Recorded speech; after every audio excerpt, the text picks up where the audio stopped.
What up, gang? Snake River fly tying how-tos. Gonna do a quick one here. Hopefully it goes quick. On how to do upright divided wings. So just have a big hook because I'm gonna try to do several wings on here just to show you the different types of different materials. You know, standard good, waxed, 6/0, Semper thread. And I'm not building a fly here. I'm just tying some wings onto this hook. So I'm not gonna wrap my shank or anything. First one we're gonna do is just their standard classic back in the day when I first started tying. Your Catskill style upright divided wings with feathers. And there's a few different ways you can do them. I don't tie a lot of these anymore, so hopefully it'll go halfway smooth.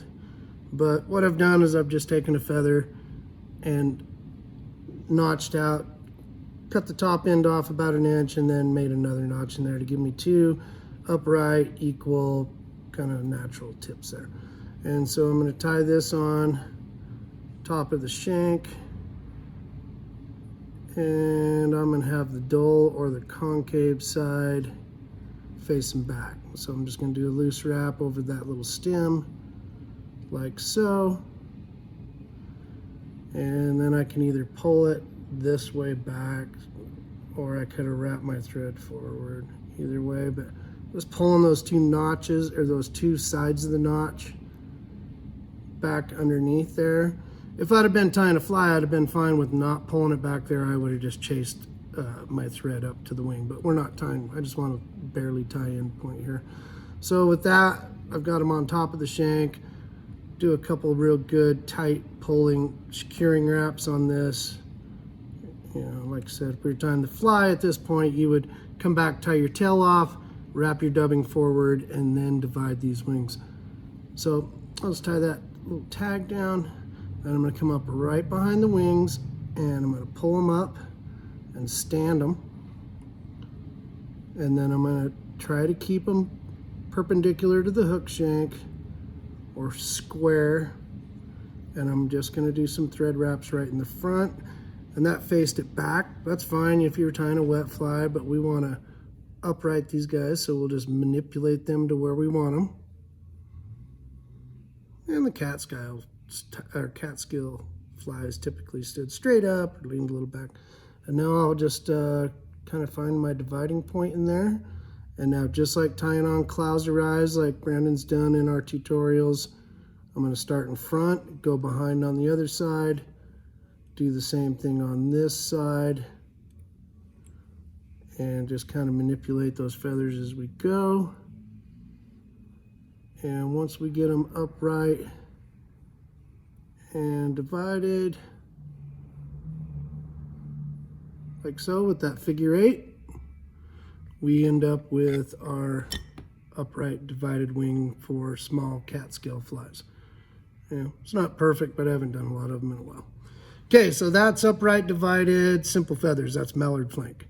A better feather, I think, other than typically it's really hard to find it molted, would be Primo turkey flats versus a standard, you know, wood duck or Mallard dyed wood duck. These guys tend to have really flat tops on them, and so prepped out a piece just like I did before with these, and I know this is huge, but we'll do that same draw it back in thing. But these end up with some real nice flat tops. That's, once again, that is turkey flat. So here's the same way that I prepped the Mallard flank.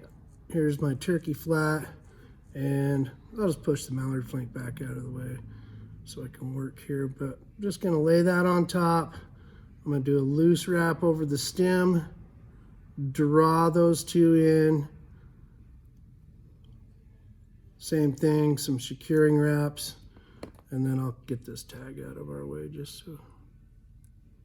Actually, I should just leave it there to hold down the wing from the other side. But same story, same drill. Equally divide the materials onto each side. I'll do a couple more wraps just because I got a real hard stem in there. I'll be able to get it to bend more.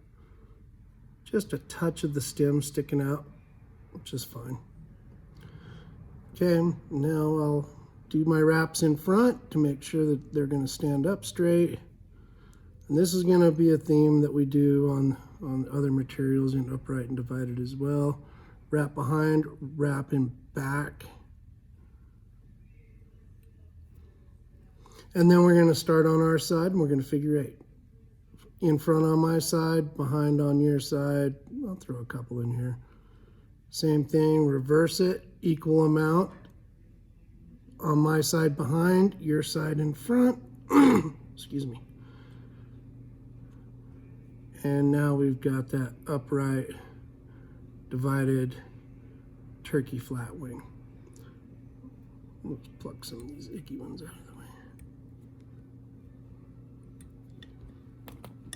And so those are feathers, or at least, you know, one's an upland bird, I guess, or whatever, a turkey, the other one's a duck. And so we end up with that touchdown, which I don't think Philly's going to be able to say that too many more of those this year. Just kidding, Brando. All right, so there's a couple standard feathers. We got some upright divided wings. The next one on our list, let's go up, super popular the last 10 centuries, or at least 20 years.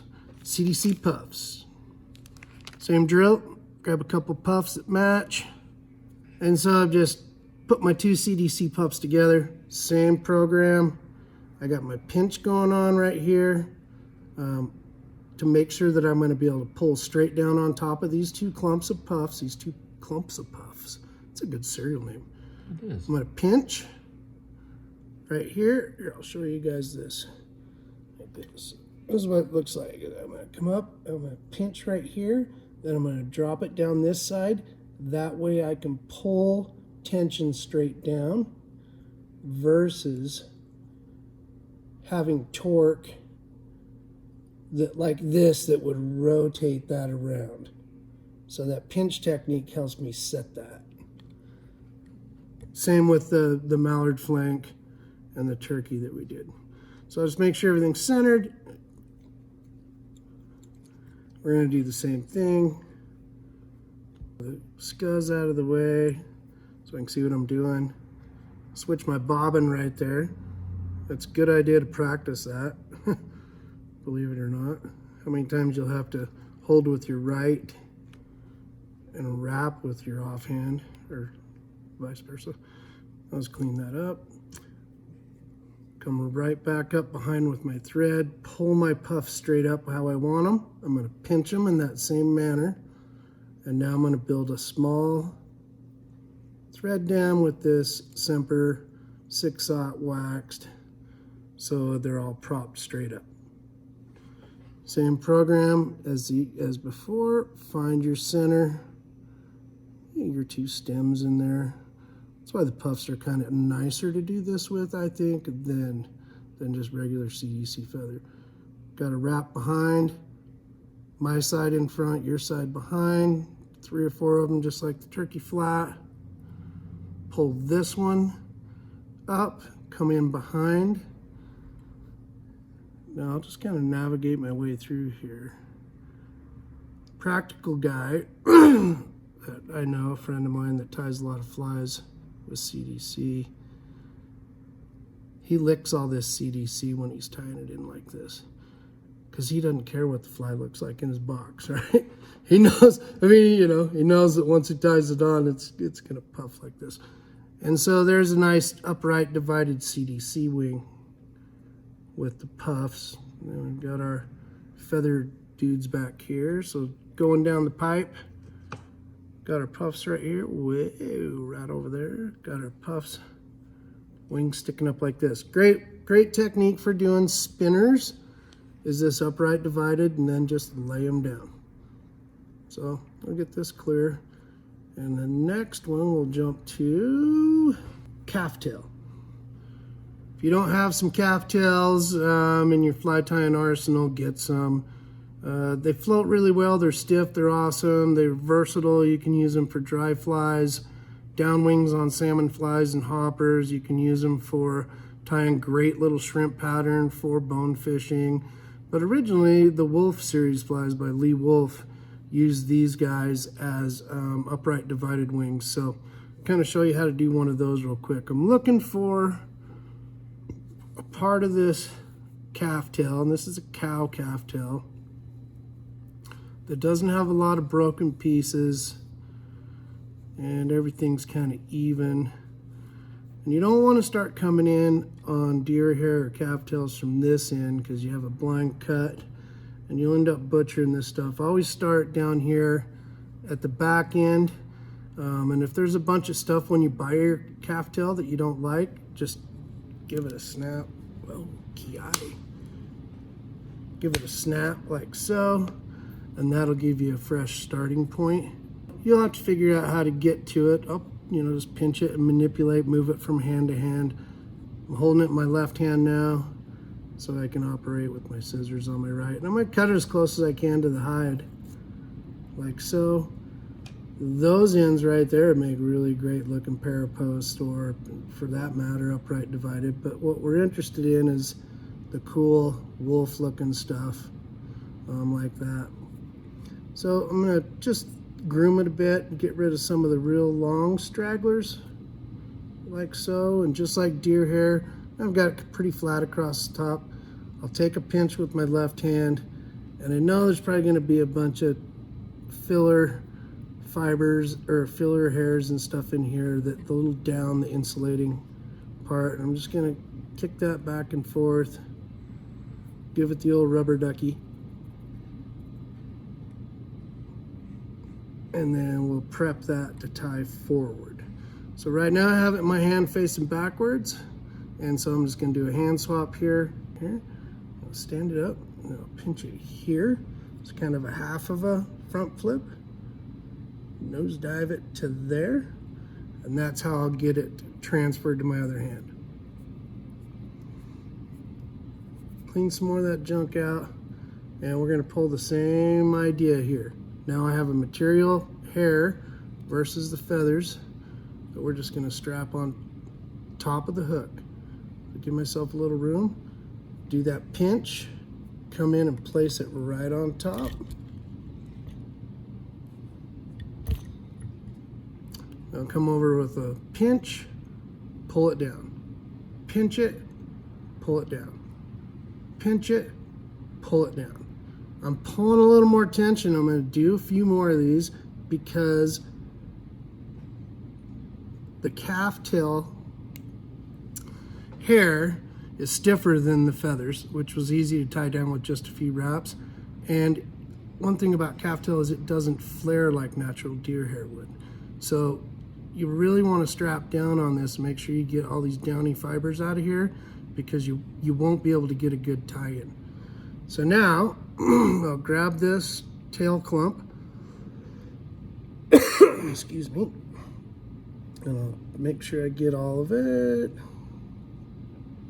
that I can, and I'm going to hold it straight up, and I'm going to come in with my scissors, and I'm going to cut a slope down towards the back.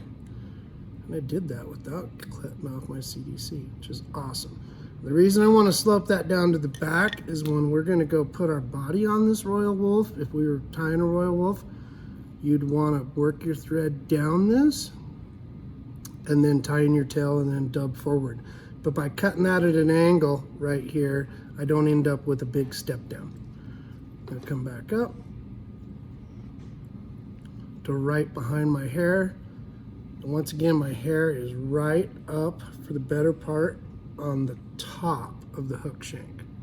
Okay, that's a good trick. Use your thumb, come in like this, give it a push or two. It's a famous Craig Matthews for the Comparadun shove right there. And now I can kind of grab it. So I'm back up behind it where I want my wing to be. I'm going to pull everything up.